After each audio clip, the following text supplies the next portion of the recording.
चिराग पासवान जी पहले दिन से ही वो जातीय जनगणना का समर्थक नहीं रहे। चिराग पासवान नहीं चाहते हैं कि जो उनके लोग हैं उनको सही अधिकार मिल सके। अगर वो पासवान के नेता होते तो ऐसी ओछी बात, छोटी बात और इस तरह का संघी बात नहीं करते हो। जिन लोगों ने चिराग भैया जिंदाबाद किया, आप कितने लोगों को रोजगार दिया, आप नीतीश जी के पैर में पासवानों की पगड़ी को रख दिया।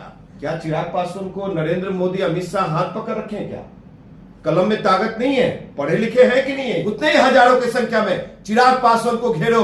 अगर मर्द हो तो कहो कि भैया मैंने आपको केंद्र में पहुंचाया, अब मुझे नौकरी कब दोगे? जो उस पासवान का पुत्र सवाल नहीं कर रहा है, उनको हाथ में चूड़ी पहन करके घर में बैठना चाहिए।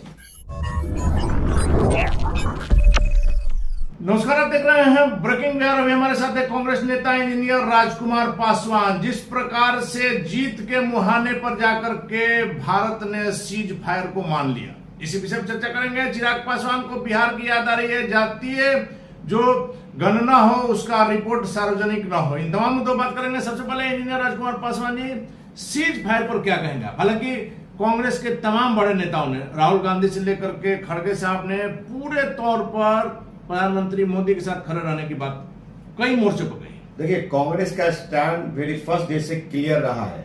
जल सेना, थल सेना, वायुसेना के जो सराहनीय कदम रहा देश हित, राष्ट्र हित में, उसके साथ हम लोग खड़े रहे। भारत सरकार के साथ कांग्रेस पार्टी कदम से कदम मिला के खड़ी रही 24/7। अब सवाल यहां उठता है कि सेना ने तो अपना काम कर दिया, सेना ने तो अपना जलवा दिखाया और पूरे दुनिया ने देखा, जलवा दिखाया, दुनिया ने देखा। और दुनिया को ये सबक लेने की जरूरत है भारतीय सेना से कि उन्होंने कितना मैनेजमेंट के साथ, एक भी वार का जगह इधर से उधर नहीं हुआ, टारगेट पर ही विस्फोट। बिल्कुल, मैनेजमेंट के साथ टारगेट पे ही अपना केंद्रित किया उन्होंने, और उसका अंजाम भी देखने को मिला। और देश के 148 करोड़ आवाम जो जश्न मनाया और समझा। लेकिन सीज फायर पे जो भारत सरकार का स्टैंड रहा, तो वो तो भाई कांग्रेस पार्टी जब सदन सत्र चलेगा, लोकसभा का सत्र चलेगी, उसमें हम लोग सवाल करेंगे सरकार से। सरकार से तो सवाल बनती है। और रही बातें कि सेना पे कोई सवाल नहीं, सेना ने बखूबी सेना पर कोई सवाल नहीं, सेना का मनोबल टाइट है, सेना ने दिखाया। सेना को जय हिंद करता हूं कांग्रेस पार्टी की तरफ से, देश के 140 करोड़ आवाम से। और इसी तरह से सशक्त बन के रहे, मजबूत बन के रहे हमारे देश की सेना और कार्रवाई हो। जब कांग्रेस पार्टी की भी सरकार थी तो जो भी आपदा आई, विपदा आई, जो भी आतंकवाद के खिलाफ देश थी, मतलब कि आतंकवाद समर्थक देश थे, उसके खिलाफ भारत कांग्रेस की जब सरकार थी तो कांग्रेस पार्टी भी मजबूती से लड़ने का काम किया, मुंहतोड़ जवाब देने का काम किया। कोई इंदिरा गांधी की सरकार रही हो, चाहे राजीव गांधी जी की सरकार। राजकुमार जी, वही हम कह रहे हैं कि सेना ने अपना पराक्रम दिखाया। जिस प्रकार से अंदर घुस करके मारा, जो टारगेट था इधर से उधर, एक भी हमारा जो मिसाइल है वह कहीं दूसरी जगह नहीं गया। और जो प्रधानमंत्री मोदी का जो दावा था, जिस को लेकर के ऑपरेशन सिंदूर चल रहा था कि आतंकियों के ठिकाने पर हमला करेंगे, पाकिस्तान के अवाम पर, एक जैसे पाकिस्तान ने बुजरी दिखाया है, इंडिया ने एक भी पाकिस्तानी नागरिक को हताहत नहीं किया।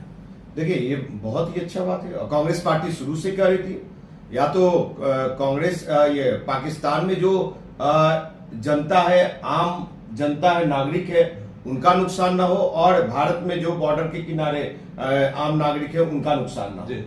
जो आतंकवाद वहां छुपे हुए, आतंकी छुपे हुए हैं, और जो आतंकवाद के खिलाफ षड्यंत्र रच रहे, आतंकवादियों का समर्थन दे रहे, संरक्षण दे रहे, वहां पे केंद्रित किया गया। और वो देश की सेना ने, भारत सरकार ने जो अंजाम दिया है, सराहनीय कदम है। मान रहे हैं ना कि प्रधानमंत्री मोदी ने अपना 56 इंच का सीना दिखा दिया। देखिए, कुछ तो थी जो कि कमियां रही है, कमियां आपको बीच में वो सेना से नहीं, सरकार से चूक हुई है। क्या चूक हुई है? सरकार, ये नौबत ही क्यों आया?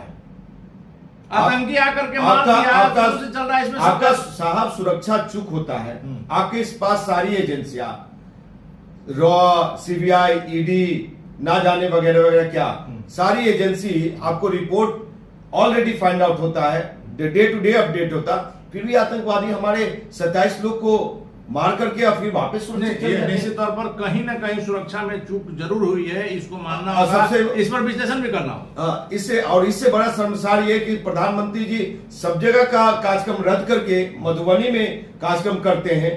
हमारे राहुल गांधी जी हमारे कांग्रेस पार्टी की सारे कार्यक्रम रद्द कर नहीं, दिए जाते लेकिन हैं। विदेश यात्रा से यहाँ आपको रोकेंगे। प्रधानमंत्री मोदी का बिहार का कार्यक्रम यह दिखाना था, जहां तक हम समझ रहे हैं, कि इन आतंकी हमलों से हम कहीं भयभीत नहीं है, हमें कोई दिक्कत नहीं, सेना अपना काम करेगी, सरकार को साहब बहुत सारे न्यूज फेक भी चले और राष्ट्रीय चैनलों ने चलाया। मैं डंके की चोट पे कह रहा हूं मैं। और भारत सरकार जो गाइडलाइन जारी कर रही थी, उस गाइडलाइन को ये फॉलो नहीं कर रहे थे। बार बार भारत सरकार कह रही थी कि सूत्रों के हवाले से खबर नहीं चलना चाहिए, लेकिन ये लोग फिर भी लेकिन सरकार ने फिर भी अंकुश लगाया। कितना लगा पाए? देश को, जनता को बहुत गुमराह किया गया। सायरन तक नोटिस देना पड़ा कि सायरन आप नहीं बजा सकते। बिल्कुल सायरन नहीं बजा सकते, और इस तरह की रही है तो ये दुर्भाग्यपूर्ण है ये मीडिया हाउस के लिए, और दुर्भाग्यपूर्ण है भारत सरकार की, जो अगर मीडिया बात नहीं मान रही तो कहीं ना कहीं समझ। चलिए, आप संसद के जो संयुक्त जो सत्र होगा उसमें आप उठाएंगे आवाज की कहाँ क्या चूक हुई, लेकिन एक चीज तो नजर आया, ओवैसी से लेकर के देश के तमाम पार्टियों ने एकता दिखाया, और यह अच्छा संदेश। साहब क्यों नहीं, ये मेरा घर का सवाल है, राष्ट्र का सवाल है, नेशन का सवाल है। अगर ये देश ही सुरक्षित नहीं रहेगा, देश के 148 करोड़ आबादी में, तो हम और आपकी क्या करेंगे? राजनीति इसमें राजनीतिकरण नहीं होना चाहिए, और नहीं हम लोगों ने किया। सिर्फ जहां सरकार से चूक हुई है उस सदन सत्र में हम लोग सवाल उठाएंगे। चलिए, इंजीनियर राजकुमार पासवान जी, आपसे बात हो और चिराग पासवान चर्चा में नहीं आया, यह नहीं हो सकता, क्योंकि चिराग पासवान के धुर विरोधी राजकुमार पासवान माने जाते हैं। हाजीपुर से आपने कई बार चुनाव भी लड़ा है, हमेशा दावा किया है, हालांकि हमेशा आप हार जाते हैं। इस बार जातीय जनगणना को लेकर के जो चिराग जी का जो बातें सामने आई है, उन्होंने कहा कि जातीय जनगणना हो, सारे देश ने इसका स्वागत किया है, लेकिन इसकी रिपोर्ट जो है सार्वजनिक नहीं है। देखिए, चिराग पासवान जी पहले दिन से ही वो जातीय जनगणना का समर्थक नहीं रहे हैं। वो पहले भी स्टेटमेंट दिए हैं कि जब बिहार की जातीय जनगणना की शुरुआत हो रही थी, उस समय चिराग पासवान सार्वजनिक रूप से कहा, मीडिया में आके कहा कि जातीय जनगणना तो हो लेकिन सार्वजनिक ना हो। क्यों भैया, आप बताइए? यानी कि चिराग पासवान नहीं चाहते हैं कि जो उनके लोग हैं उनको सही अधिकार मिल सके। उनके लोग मतलब पासवान की आप बात कर रहे हैं? नहीं, पासवान की नहीं। वो कहते हैं कि मैं दलितों की राजनीति करता हूं। दलितों के सबसे बड़े मसीहा हैं। अब अपने आप को तथाकथित नेता मानते हैं दलितों के, तो इतना तो जरूर कहूंगा कि जो दलित, शोषित, वंचित है, दलित, अति पिछड़ा, अकलियत के लोग हैं, उनको जो जातीय जनगणना में जो राहुल गांधी जी कह रहे हैं कि रिप्रेजेंटेशन की बात, वो चिराग पासवान रिप्रेजेंटेशन दिलवाना नहीं चाहते, इसीलिए सार्वजनिक करना नहीं आप चाहते। दलितों का नेता नहीं मानते हैं चिराग जी को, पासवानों का सबसे बड़ा बिहार का नेता मानते हैं कि नहीं? देखिए, अगर वो पासवान के नेता होते तो ऐसी ओछी बात, छोटी बात और इस तरह का संघी बात नहीं करते हो। आज राहुल गांधी जी का जो पदयात्रा, मतलब कि कश्मीर से कन्याकुमारी तक 4000 किलोमीटर देश जोड़ने का, और राहुल गांधी जी ने जो कहा कि एक्सरे के तहत जातीय जनगणना हो, एक्सरे लगाना पड़ेगा, बिहार में आए कहे कि फर्जी जातीय जनगणना है। तो लालू जी ने तो कहा था कान पकड़ के करवाएंगे, उठापट्टी करा के कराएंगे। राहुल गांधी जी का भी मानना था कि हम तो अंतिम सांस तक लड़ेंगे, जातीय जनगणना करा के छोड़ेंगे। राहुल गांधी जी पद यात्रा किए, क्या देखिए, क्या यही राजनीति है?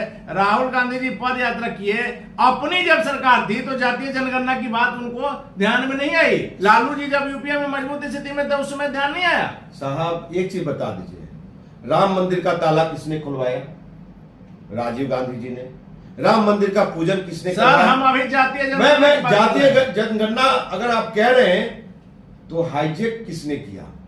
और फिर हाईजेक करने की पहल है भारतीय जनता पार्टी का, जातीय जनगणना को मान करके। अच्छी बात है, सराहनीय कदम है, स्वागत योग्य है, लेकिन राहुल गांधी के दबाव में लिया गया फैसला है उनके कैबिनेट को। राहुल गांधी जी के दबाव में जितना प्रेशर था, राहुल गांधी जी का, विपक्ष का प्रेशर था, उसको माना है, और ये पैमाना तय करे कि इनकी जातीय जनगणना का रूप प्रारूप क्या होगा जी, ये होना चाहिए। और कब तक होगा? और जो है कि आप भी भारतीय जनता पार्टी वाले भी बाबा साहब को मानते हैं और संविधान के किताब को ऐसे सर में लगाते हैं नरेंद्र मोदी जी, ऐसे लगाते हैं ना साहब।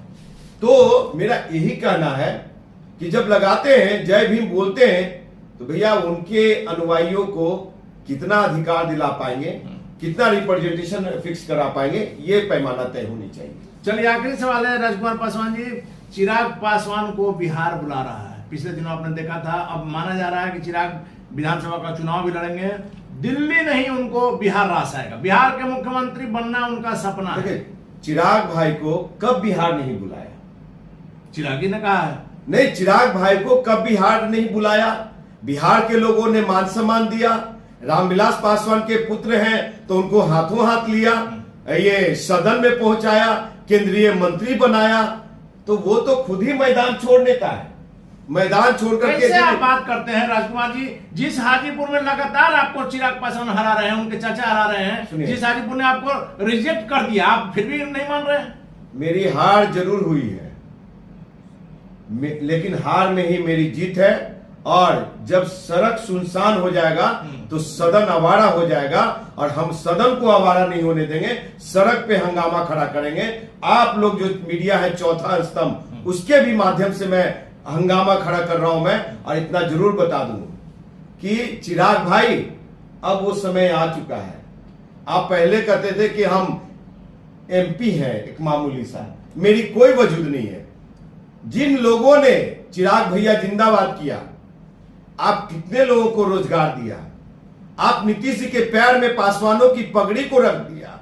नीतीश जी की कितनी योजना पासवानों को लाभान्वित कर रहा है। अब मैं पासवान पे आ रहा हूं जी। सरकार की जो सैनिटरी पैड है सरकार के द्वारा गरीब दलित शोषित वंचितों को, कितने गरीब दलित शोषित वंचितों और पासवान की बेटियों तक पहुंच पा रहा है। पासवान के बिहार सरकार की योजना, केंद्र की योजना, जो 5 किलो अनाज है सड़ा हुआ, मैं सड़ा हुआ कह रहा हूं, वो कितने आप पहुंचवा रहे हैं। और एक श्वेत पत्र जारी कीजिए कि हाजीपुर के बेटाओं को, हाजीपुर की बेटियों को, जमुई के बेटा को, जमुई की बेटियों को आपने कितने, इस मंत्रिमंडल में कितने नौकरी दिलवा पाए? अपने फूड प्रोसेसिंग मंत्रालय में सरकार साहब रामविलास पासवान जी रेल मंत्री थे, टेलीकम्युनिकेशन थे, कोल थे, माइंस थे, दूरसंचार थे, कितने लोगों को नौकरी दिया?